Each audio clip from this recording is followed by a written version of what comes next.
বিএনপির ভারপ্রাপ্ত চেয়ারম্যান তারেক রহমান দীর্ঘ ১৭ বছর পর বৃহস্পতিবার ২৫ ডিসেম্বর দেশে ফিরেছেন। এই উপলক্ষে বেশ কিছু কর্মসূচি নিয়েছে দলটি। তারই অংশ হিসেবে আজ শুক্রবার ২৬ ডিসেম্বর জুমার নামাজের পর তিনি তার বাবা সাবেক রাষ্ট্রপতি জিয়াউর রহমানের কবর জিয়ারত করবেন।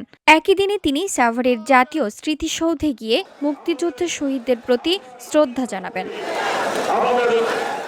এর আগে বুধবার ২৪ ডিসেম্বর গুলশানে দলের চেয়ারপারসনের কার্যালয়ে আয়োজিত সংবাদ সম্মেলনে বিএনপির স্থায়ী কমিটির সদস্য সালাউদ্দিন আহমেদ এসব কর্মসূচির কথা জানান। তিনি আরও জানান, আগামী শনিবার ২৭ ডিসেম্বর তারেক রহমান ইনকিলাব মঞ্চের আহ্বায়ক শহীদ শরীফ ওসমান হাদির কবর জিয়ারত করবেন।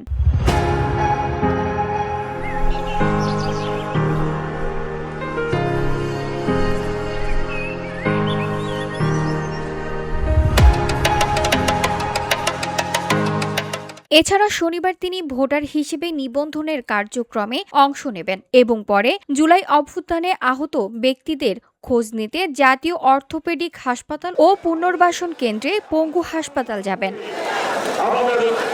তবে তারেক রহমান নির্বাচন কমিশনে নাকি নিজ এলাকার থানায় নির্বাচন অফিসে গিয়ে ভোটার হবেন সে বিষয়ে এখনও চূড়ান্ত সিদ্ধান্ত হয়নি। নির্বাচন কমিশন সচিব আক্তার আহমেদ গণমাধ্যমকে জানিয়েছে, এ বিষয়ে কমিশনের কাছে এখনও কোনো আনুষ্ঠানিক তথ্য পৌঁছায়নি। VOD Bangla news desk.